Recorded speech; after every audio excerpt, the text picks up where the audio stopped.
you go.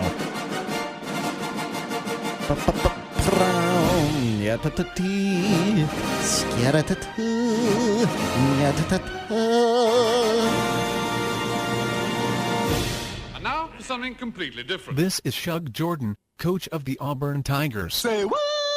No. It's pronounced Jordan. Yes! Yes! Yes! This is Shug Jordan, football coach of the Auburn Tigers. Welcome in. It's pronounced Jordan. Jeremy Henderson of the WarEagleReader.com. Rich Perkins, a rideinajeep.com, co-host of the Rich and Jeremy Show on Wings 94.3. It's pronounced Jordan. Jeremy, how are you, my friend? Doing well, Richard. How are you? Not bad. It's been a while. It's been too long. It's been way too long. I mean, you got to give the people what they want and when they want it. They've been clamoring for this, and so, but it is also good. We're recording it. Occupied. Lord mercy. Occupied. Literally storming the gates. So demanding it. sometimes you gotta leave them wanting more though. That's You know true. what I mean? That's true. Supply and demand. Hey, speaking of leaving them wanting more, let's talk about Doug Barfield. Oh, he's a good man.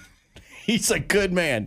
Let's talk about him. And by them, I mean Southern Miss fans. Oh. Okay, so a year or so ago, me and Dougie B. Yeah. That's what I call him. Underrated, good man. As an underrated period in Auburn history, right?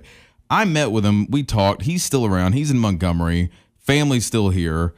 We met at the Panera Bread over on Flint's Crossing or whatever that is. Yeah, across on the mall. Hung out, good times. Wanted to get his story, his take on certain things. And one of the stories, and we've talked about this a little bit, was that how Bear Bryant, after Auburn kind of said thanks but no thanks after the 1980 season, that Bear Bryant basically kind of sort of tried to hire him to come over there, almost I think just to troll Auburn fans. But he also thought, he kind of respected him, I think, as an offensive mind and was going to be a consultant or whatever and all this jazz. And you know what? He should have respected him. You know why? I'll tell you, Rich. Why? Doug Barfield was undefeated against Alabama. Are you as a serious? player at Southern Miss? No way. Not at the University of Southern California. Not Southern California. Southern Miss, which Wikipedia says was once an elite football program. Twice there's a Wikipedia editor on there. Within the county that Southern Miss. Yeah, that Coach Pie Van had turned the Eagles into one of the country's elite programs. Who knew? Sure. Anyway, so I was talking to him, and I kind of realized that I think he was from Pine Grove and was kind of, pretty good high school player, all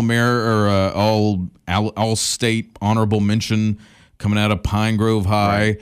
And Auburn, he had talked about going to Auburn. They said he could come on as a walk-on because they were out of scholarships or something. And but Southern Miss called him. They were going to offer him one. He went ahead and went to Hattiesburg, had a good time. But in 52, and there was, Southern Miss had a couple of good teams, had some good teams in the 50s.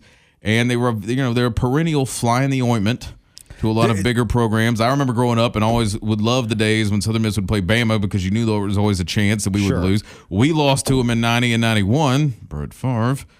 By 1 point. No shame in that, 1 point losses. No shame in having back-to-back. No shame in having Brett Favre beat you. But in Bama's mind, there's probably some shame in having Doug Barfield beat you. So let's talk about it. And there should be. Now, granted, quite frankly, the only game he technically started against the Tide that he played was in 56.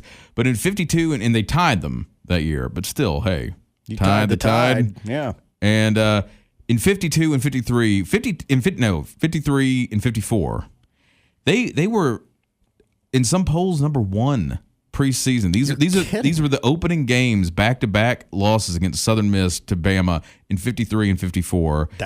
They were so number awesome. 5, I think, in most polls. Some people even had them at number 1.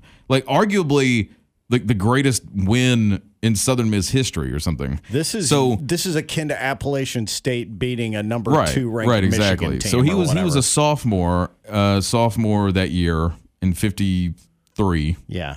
And was on the traveled with the team and all this stuff, and they played him over in Montgomery and Crampton Bowl 2 years back to back, beat him both times. And I mean, they and Bama had like a decent team. They went on anyway. It's just something you don't realize when you kind of think about Doug Barfield and his legacy, and everything. And here's this dude. I think what everybody undefeated against the Tide. Most Auburn fans think of Doug Barfield as the failed orange jersey. Yeah, season. I mean that's right. That's when you say Doug Barfield, people think post Shug orange jersey debacle. And then and then he never beat Bama, and so and sure enough, so that's what Wikipedia focuses on. That's what people remember. Which is unfair. It is unfair. We came close a time or two. He wanted to be the team to beat him. Not a lot of people were beating Bear Bryant in the late 70s. Sure, maybe you remember. And anyway, and nobody wants to be the guy, after the guy. So, but there's a little one thing, and then I was going to also talk about, since we're on the topic of Barfield, and since you're such a prolific drinker, about because I don't know a lot about this. Okay, and I think we may have mentioned this back in the old country in the early days. We probably had a show on this, and I don't remember if we did or what we said about it.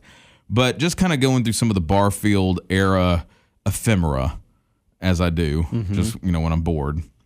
I found a receipt. Oh boy. To Stoker's restaurant that was located across from where Niffers is. Yeah. Right now. Yeah. Back in the day, a little bar, taverny kind of whatever. And this was in 1977. All right. A high school coaching clinic Auburn was hosting. Sure. Doug Barfield's high school coaching clinic. Yeah. And this is Barfield's bar tab. Oh boy. Okay. Let me have it. This is in 1977. $499.15. This is the breakdown of it, okay? Cocktail party, Coach Doug Barfield, Stoker's Restaurant, April 30th, 1977. Whiskeys, $283. Wow. Beer, $175. Setups, bartenders, this is tips. 1977? Setups, bartenders, and tips. Wait a minute. I think I'm wrong. Listen to this. Okay. This is insane. All right. I'm listening. Setups, bartenders, and tips, $608. Okay. Glasses and setups, hospitality room, $19.21. Bartender, hospitality room, $10. Napkins, because you got to have napkins. Absolutely. And miscellaneous, because you got to have miscellaneous. Sure.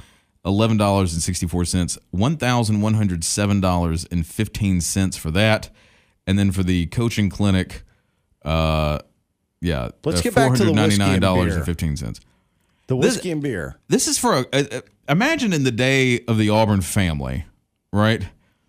It's one thing at some sort of cocktail party, high rollers and alumni and the new things, and you kind of keep it on the down low. Here's the nice waiter, and he's bringing you the stuff, and everybody's having a drink. And I don't know enough about this to know, right? Like if this is comparable or something. But for a cocktail party for the high school coaches of Alabama, and there's a guest list. There's like 67 people. All right, wait, hang on. 67 people, and what was the whiskey and the beer? What was the whiskey? $400 and something dollars? Yeah. All right. No, $283 for whiskey. All right, and how much for the beer? $175 for beer. All right, so $175, $280, so that's close to $600. Is it? Right? $170. No, close to $500. Close to $500. Yeah. It's close to $500. Right. $450, something like that.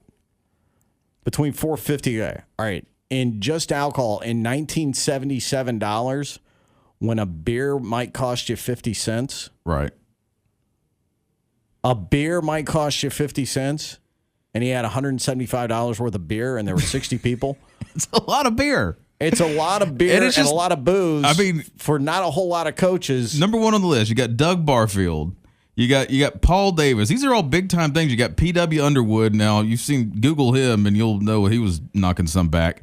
Anyway, you can check it out, Barfield's Bar Tab, if you want to Google it and get some more of the details. See who was there. See if there's any blackmail possibilities still in this day and age. We're talking 42 years on. I want to know who the server was. That's what I want to know. Anyway, I've been waiting to get around to some Dougie B stuff. And the Southern Miss game coming up, I thought it was time. That's good stuff. Doug Tide Killer Barfield. I love it. That's what they called him. It's pronounced Jordan. You can get to us at wingsfm.com and on SoundCloud He as well. also was given a dressing down by a judge for hazing some Southern Miss players. Oh, Lord. All right. We'll get to that later. Yes, we will. It's pronounced Jordan. Jeremy Henderson, Rich Perkins. Have a wonderful day, night, time. We'll see you back here next time on It's Pronounced Jordan.